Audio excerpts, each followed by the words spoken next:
नमस्कार दोस्तों, कैसे हैं आप सब। स्वागत है आप सभी का परीक्षा टॉक्स में। आज हम बात करेंगे यूपी डीएलएड के बारे में।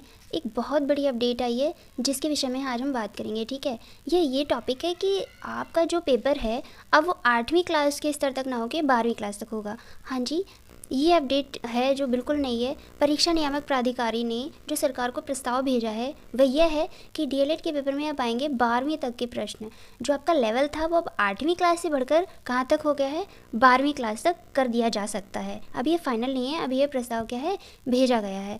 ये पूरी अपडेट पढ़ते हैं कि क्या है इसमें। देखिए, तो यहाँ पर जो है डिप्लोमा इन एलिमेंट्री एजुकेशन जो है में प्रश्न पत्रों का स्तर अब 12वीं तक करने की तैयारी है। सेमेस्टर परीक्षा में अब तक 8वीं स्तर के प्रश्न पूछे जाते हैं। यहाँ पर ये दिया गया है 8वीं स्तर तक के प्रश्न पूछे जा रहे थे अब तक। परीक्षा नियामक प्राधिकारी की ओर से प्रश्नों की प्रकृति में बदलाव का प्रस्ताव सरकार को भेजा है। अभी ये प्रस्ताव क्या है, भेजा गया है, तो अभी इस पर कोई भी निर्णय नहीं आया है। राष्ट्रीय अध्यापक शिक्षा परिषद NCTE के नियमों के अनुसार डीएलएड में प्रवेश की न्यूनतम योग्यता जो है 12वीं के पास होना है ना। NCTE के नियम क्या है कि डीएलएड में प्रवेश के न्यूनतम योग्यता 12वीं पास होना है। लेकिन यूपी में स्नातक पास अभ्यर्थियों को प्रशिक्षण कराया जाता है। ऐसा केवल यूपी में है कि जो है स्नातक पास अभ्यर्थियों को लिया जाता है। ठीक है, इसलिए पेपर का स्तर क्या है, कम से कम 12वीं तक रखने का सुझाव दिया गया है।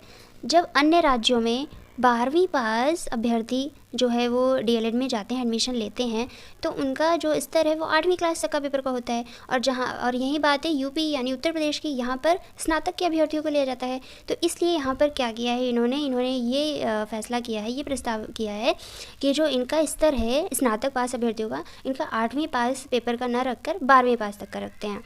यूपी के 67 जिला शिक्षक एवं प्रशिक्षण संस्थानों में डीएलएड की 10,600 और 3,103 निजी कॉलेजों में 2,31,600 सीटें हैं। टोटल कितनी सीटें हैं, 2,31,600 किसकी, डीएलएड की। ठीक है, तो यहाँ पर जो उन्होंने ये प्रस्ताव दिया है अभी क्या है, किसको, सरकार को, लेकिन अभी ये क्या है, पास नहीं हुआ है। अभी इस पर बातचीत चल रही है। आगे देखते हैं आंतरिक मूल्यांकन की प्रक्रिया पर। इसमें भी थोड़ा सा बदलाव करने का प्रस्ताव है, क्योंकि जब आपका जो पेपर का स्तर है वो बढ़ जाएगा, यानी लेवल हो जाएगा 8वीं से 12वीं क्लास तक का, पेपर की कठिनाई बढ़ने वाली है। तो यहाँ पर आंतरिक मूल्यांकन में भी थोड़े से चेंजेस होने वाले हैं। ये कि आंतरिक मूल्यांकन में 30% अंक देने का प्रस्ताव है। जहाँ आपके जो है आंतरिक मूल्यांकन जो है ज़्यादा था, किसके, लिखित परीक्षा से ज़्यादा था आपका आंतरिक। ठीक है, और वहीं अब इसको क्या है, 30% करने का प्रस्ताव किया गया है। पेपर में स्तर बढ़ाने के साथ ही अंकों के विभाजन में बदलाव का भी प्रस्ताव भेजा गया है। वर्तमान में सेमेस्टर परीक्षा से अधिक आंतरिक मूल्यांकन के अंक हैं। ठीक है, अभी क्या है, सेमेस्टर परीक्षा से अधिक क्या है, आंतरिक मूल्यांकन के अंक हैं। उदाहरण के तौर पर आंतरिक में 400 तो लिखित में 350 अंक ही निर्धारित हैं।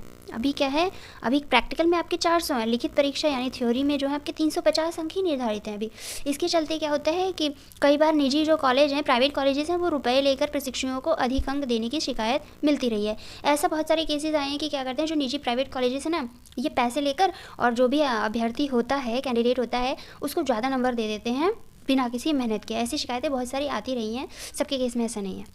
कई बार जो भी प्रशिक्षु हैं ने रुपए देने पर कॉलेज पर कम अंक देने या फेल करने की शिकायत की है।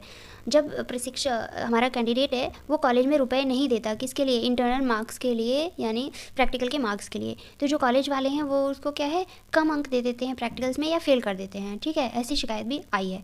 प्रस्ताव में आंतरिक मूल्यांकन के लिए कुल पूर्णांक का अधिकतम 30% अंक देने की बात है। ऐसा प्रस्ताव किया गया है कि जो भी आंतरिक मूल्यांकन है, मतलब ये 400 जो है मार्क्स, 400 मार्क्स का होगा, तो यही टोटल, ठीक है, टोटल यही होगा। लेकिन इसमें से जो आपके फाइनल मार्कशीट रहेगी उसमें से सिर्फ 30% ही जोड़ा जाएगा। 30% आपके रहेंगे प्रैक्टिकल के यानी इंटरनल मार्क्स के, और बाकी 350 जो भी आपके लिखित परीक्षा है उसके रहेंगे, जो आपके थ्योरी है, जो भी आपका क्वेश्चन पेपर रहेगा और आप पेपर देकर आएंगे। ठीक है, ये हमारी है फाइनल अपडेट। ठीक है, तो देखते हैं अभी इस पर बातचीत चल रही है कब तक ये फैसला पूरी तरीके से निर्णय में आता है। ठीक है, तो बस आज की यही अपडेट थी, और इस बटन का पूरा ध्यान रखिएगा। ठीक है, ठीक है, ठीक है, तब तक के लिए बाय बाय।